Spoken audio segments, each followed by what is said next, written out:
भाई मैं day one से प्राइम मिनिस्टर को यही कहता था कि सर ना जाए, you are a very popular leader. हम आपकी जो पॉपुलैरिटी है इसको इंटरनेशनल मार्केट में लेकर जाएंगे। We will float bonds. सब आपको जानते हैं। आपको तो एक मतलब एक खास बात यह थी कि ये प्राइम मिनिस्टर जब बने तो दुनिया उनको प्राइम मिनिस्टर बनने से पहले भी जानती थी। तो हमें तो कैश करना चाहिए था इनको। हम बॉन्ड फ्लोट करते, जाके 5 साल 10 साल का बॉन्ड फ्लोट करते, पैसा जो भी जरूरत पड़ता हम मार्केट से ले लेते। हमें कोई जरूरत नहीं थी IMF में जाने के लिए। तो मैं इसीलिए तो मना कर रहा था कि आप बहुत जल्द अनपॉपुलर हो जाएंगे, इतनी आवाम सड़कों पे होगी आपके लिए। लेकिन उस वक्त मेरी बात नहीं सुनी गई, because I was the only person. ये कहते हैं कि हम डिफॉल्ट कर जाते हैं, ये कहते हैं हम डिफॉल्ट कर जाते हैं, और ये भी कहते हैं कि हमने ये बिल्कुल गलत बात है। बिल्कुल गलत बात है। ये बिल्कुल गलत बात है कि हम डिफॉल्ट कर जाते।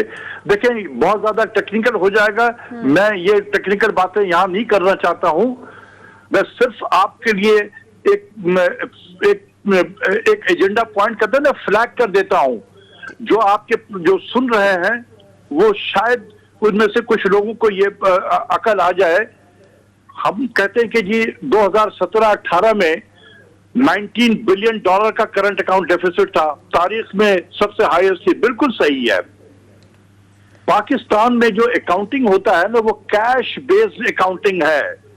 ये मैं इसलिए सिर्फ आपके उन नाज़रीन के लिए जो थोड़े एजुकेटेड हैं और वो अगर उनको अकाउंट्स की सूझबूझ है तो उनको समझ में आएगी कि पाकिस्तान में हमारे जो अकाउंटिंग सिस्टम है वो कैश बेस्ड है।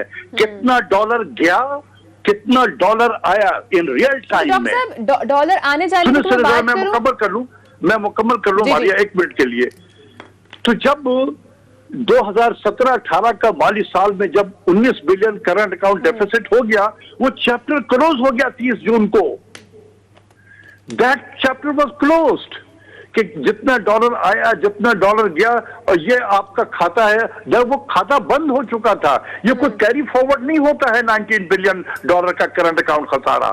उस वक्त भी जिस दिन मैंने भी प्रेजेंटेशन दी प्राइम मिनिस्टर को इकोनॉमिक एडवाइजरी काउंसिल की मीटिंग में, और गवर्नर स्टेट बैंक, ये वाले नहीं तो इससे पहले वाले गवर्नर थे, जब उन्होंने प्रेजेंटेशन दी, उन्होंने क्या बताया था कि हमें सब $10 बिलियन की फाइनेंसिंग गैप है हमारा।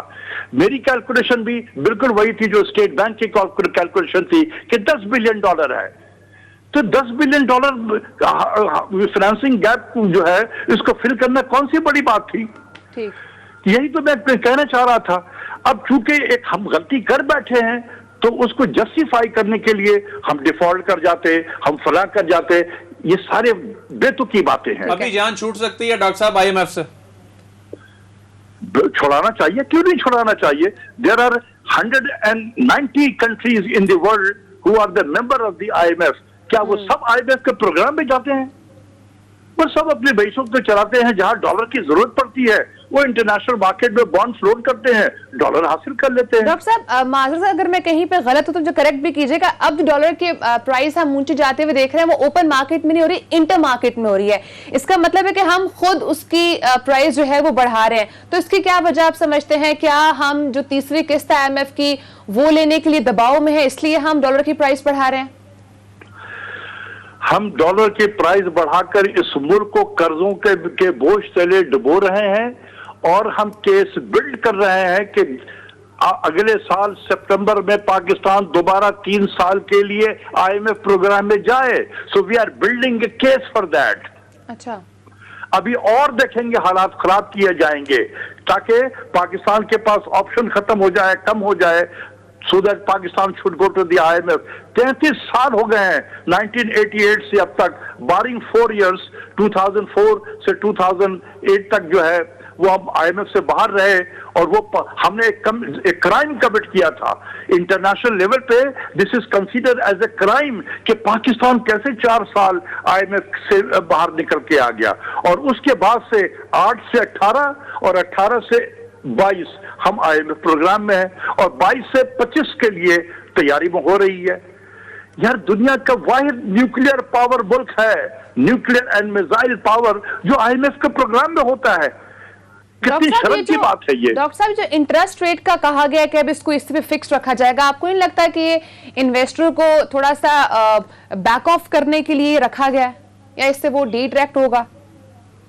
बिल्कुल गलत है। देखें, ये गवर्नर साहब एक स्कूल ऑफ थॉट को यहाँ इंप्लीमेंट कर रहे हैं, जिसको कहते हैं शिकागो स्कूल ऑफ थॉट।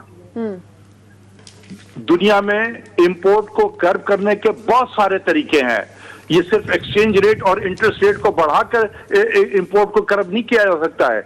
आज मुझे खुशी है और मैं शौकत तरीन साहब को दाद देता हूं इस प्रोग्राम के जरिए से कि मैं 3 साल से एक चीज जो कह रहा था, आज मैंने अखबार में देखा कि आज 3 साल के बाद वो हुकूमत वही काम करने जा रही है।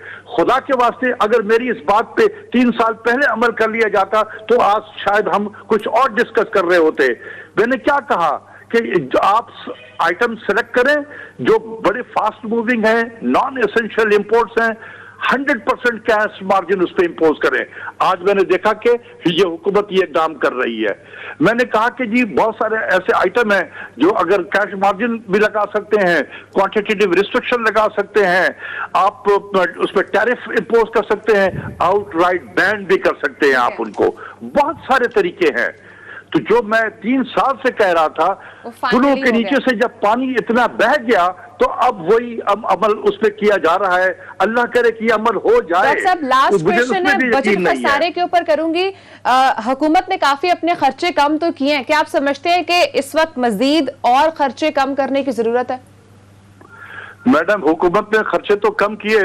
गवर्नर स्टेट बैंक ने डिवैल्यूएशन करके 1600 अरब रुपए का कर्जा चढ़ा दिया और उसमें 4% ऑन एवरेज इंटरेस्ट रेट रख लें तो 60-65 बिलियन का उन्होंने आप पे इंटरेस्ट पेमेंट बढ़ा दिया। तो एक तरफ आप खर्च किया और दूसरी तरफ 65 बिलियन रुपए का आप पे इंटरेस्ट पेमेंट बढ़ गया, तो आप तो लूजर हो गए। यही तो मैं कहता हूं कि आस्तीन के सांप को तलाश करो। ठीक है। दुश्मन को यह भी पता है कि पाकिस्तान मिलिटरली बहुत मजबूत मुल्क है। जो हमारी सबसे बड़ी कमजोरी है वो हमारी माशी जंग है, जो हम शायद जीत नहीं रहे हैं। ये माशी जंग हम ये माशी जंग जीत नहीं रहे हैं। उसकी वजह यह है कि आस्तीन के सांप अंदर बैठे हुए हैं और हम बिल्कुल गाफिल हैं उनसे कि ये क्या हो रहा है। देखें, सब चीज ठीक थी, मई तक सब चीजें ठीक थी। ये जब बजट पेश किया गया था शौकत तरीन साहब ने, तो पीपल वे वेरी अपबीट। मुझे भी बड़ी खुशी थी कि ये ऐसा बजट है जिसमें हर तबके के लोगों ने इनकी तारीफ की थी। फिर ये अचानक हुआ क्यों है? ये किसने समुंदर में आग लगा दी या पानी में आग लगा दिया? किसने किया? ये उसे तलाश करें। हर चीज ठीक थी। 152 रुपया पर डॉलर आपका एक्सचेंज रेट था और इस तेजी से हमने 2 से 3 महीने के अंदर में 170 के करीब पहुंचा दिया। तो क्या वजह है? और हम सब, कोई वजह नहीं थी, कोई वजह नहीं थी इसकी। इस डिप्रेसिएशन की कोई इकोनॉमिक रीजन नहीं है। वजीर खजाना साहब ये कहते हैं कि वो अफगानिस्तान की वजह से जो है या अफगानिस्तान डॉलर जा रहा है, क्या उन्हें ये स्टेटमेंट देनी चाहिए थी, आप समझते हैं? मेरे ख्याल में बिल्कुल गलत स्टेटमेंट दिया उन्होंने। मैं माजरत के साथ कहता हूं, मैं बड़ी इज्जत करता हूं उनकी, लेकिन ये उनको ये सोचना चाहिए था कि 152 रुपए तो 2 मई को था या 7 मई को भी 152 रुपए था। तो अफगानिस्तान क्राइसिस तो 5 अगस्त से शुरू हुआ है ना। तालिबान ने जब कब्जा करना शुरू किया तो 5 अगस्त से शुरू किया और 15 अगस्त में वो काबुल पहुंच गए। तो उससे पहले 15 अगस्त से पहले तो 11 रुपए हम लूज कर चुके थे। वो कौन सा अफगानिस्तान बीच में आ गया था? और अफगानिस्तान के बाद जो है वो 5 रुपया और हमने लूज किया है अफगानिस्तान में। तो 11 तो अफगानिस्तान से पहले हुआ था। तो ये एक, जिन लोगों ने ये हरकत की है वो यही मैसेज बार बार दे रहे हैं, ये अफगानिस्तान के वजह से हुआ है।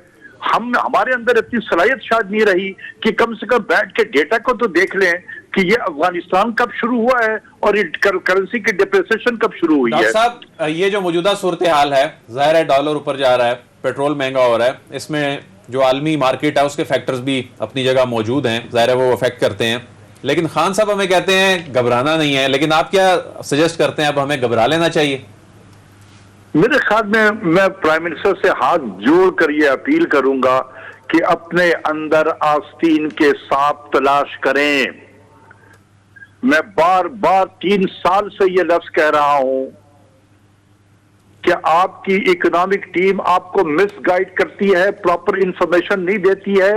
इसमें आपका भी कसूर है क्योंकि हमारे प्राइम मिनिस्टर कोई नेगेटिव चीजें सुनना नहीं चाहते। जो वजीर जाके अगर कोई नेगेटिव खबर दे दे तो शायद महीने तक उनसे बात नहीं करते हैं। तो इसलिए हर वजीर जो है अच्छी चीज डाल के बात बताता है। जब लीडर सिर्फ अच्छी बात सुनना शुरू कर दे तो वो अवाम से कट जाता है वो। और ये गलती प्राइम मिनिस्टर की भी है कि उनको हर तरह की चीजें सुनने का उनके अंदर हौसला होना चाहिए। जो लोग बाहर बैठे हुए हैं, गवर्नमेंट में नहीं है, उनको भी सुने कि वो क्या कह रहे हैं। तो इसलिए मैं बार बार कहता रहा हूं कि माजी में भी ये पिछले 3 सालों में इकोनॉमिक टीम ने बहुत मिसगाइड किया प्राइम मिनिस्टर को। काफी अरसे तक तो करंट अकाउंट में फंसा दिया। मैं उस वक्त भी कहता था कि जिस तरीके से करंट अकाउंट को बेहतर किया गया है, इसने 10 माशी मसाइल को मजीद जन्म दिया है, लेकिन कोई सुनता नहीं था। डॉक्टर साहब ये बताएं कि जो IMF है, इसकी अगली किस्त के हवाले से इतनी अनसर्टेनिटी क्यों है, और क्या वाकई IMF जो है हमसे वो करवाना चाहता है? यानी ये तो आम एक परसेप्शन तो है कि टैक्सेस और जो बिजली की कीमतें बढ़ाने के हवाले से, लेकिन क्या अब अवाम बर्दाश्त कर पाएंगे जो मजीद IMF चाह रहा है?